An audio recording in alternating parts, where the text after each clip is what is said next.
एक लड़की जिसकी शादी को सिर्फ 5 महीने हुए थे। इंस्टाग्राम पर उसकी हंसती हुई फोटोज, फैमिली फोटोज एकदम परफेक्ट पड़ी हुई थी। लेकिन फिर एक रात अचानक फोन आता है, आपकी बेटी नहीं रही।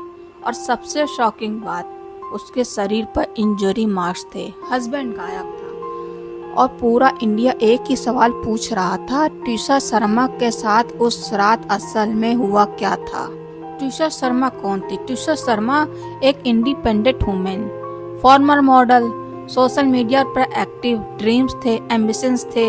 रिपोर्ट्स के मुताबिक ट्विशा की शादी दिसंबर 2025 में भोपाल में एक रहने वाले एडवोकेट सामर्थ्य सिंह से हुई थी। उसकी माँ जो थी सास थी, वो मतलब जज थी। दोनों एक डेटिंग थ्रू के ऐप मिले थे। शादी के फोटोज देखकर कोई नहीं कह सकता था कि सिर्फ कुछ महीनों बाद ये रिलेशनशिप नेशनल हेडलाइंस बन जाएगा। फैमिली के अकॉर्डिंग शादी के बाद सब नॉर्मल नहीं था। उनका एलिगेशन था कि ट्विशा मेंटली डिस्टर्ब थी, प्रेशर में थी और उसके साथ हरेसमेंट हो रहा था। लेकिन दूसरी साइड ने भी अलग क्लेम्स किए और यहीं से स्टार्ट होती है कैसी स्टोरी जहां सच और एलिगेशन के बीच लाइन ब्लर होने लगती है। 12 मई 2026 भोपाल का कटारा हिल एरिया। रिपोर्ट्स के मुताबिक उस रात ट्विशा अपने ससुराल में ही थी और कुछ देर बाद वो टेरेस पर जाती हुई सीसीटीवी कैमरे में दिखी। फिर घर में 4 लोग उसके पीछे दौड़े और उसको सीपीआर देने की कोशिश कर रहे थे। लोग भागते हुए दिखे और थोड़ी देर बाद उसको हॉस्पिटल ले गए, लेकिन डॉक्टर्स ने डिक्लेयर कर दिया कि शी इज नो मोर, मतलब वो नहीं रही। पूरा इंटरनेट शॉक्ड हो गया क्योंकि यह सिर्फ एक डेथ नहीं थी, ये एक न्यूली मैरिड वुमेन की मिस्टीरियस डेथ थी। केस और भी कंट्रोवर्शियल तब हुआ जब पोस्टमार्टम रिपोर्ट्स की डिटेल्स सामने आने शुरू हुई।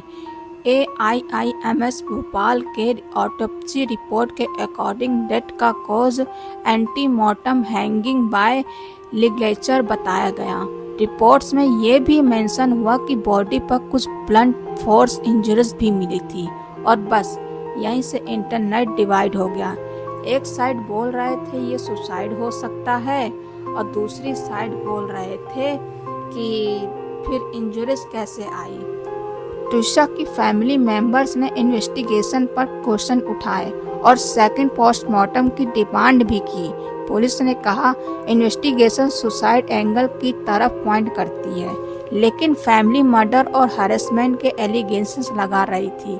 सच क्या है अभी ऑफिशियली किसी को नहीं पता। फिर स्टार्ट हुआ इंडिया का सबसे dangerous court room, social media. WhatsApp chats viral होने लगी, CCTV कैमरा क्लिप्स वायरल होने लगे।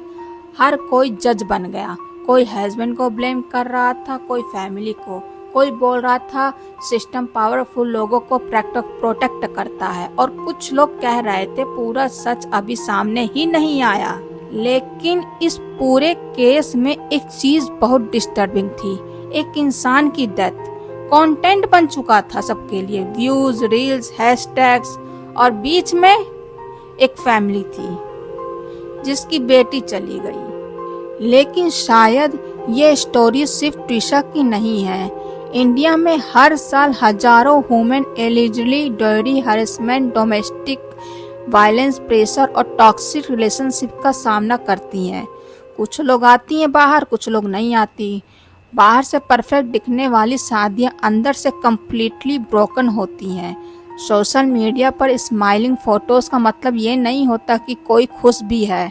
कभी कभी लोग हेल्प मांगते हैं और कुछ लोग हेल्प नहीं मांगते, या फिर उनकी आवाज़ सीरियसली नहीं ली जाती है जो लोग सच में हेल्प मांगते हैं।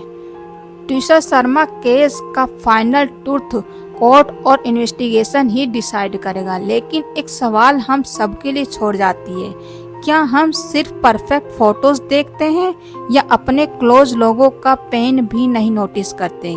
क्योंकि कभी कभी सबसे लाउड स्माइल के पीछे सबसे डेंजरस साइलेंस छुपा होता है। तो कृपया अगर आपके आसपास कोई लड़की हो और चुपचाप हो, बातचीत नहीं करती हो, साइलेंस रहती हो, डिस्टर्ब रहती हो, प्लीज उसकी हेल्प कीजिए।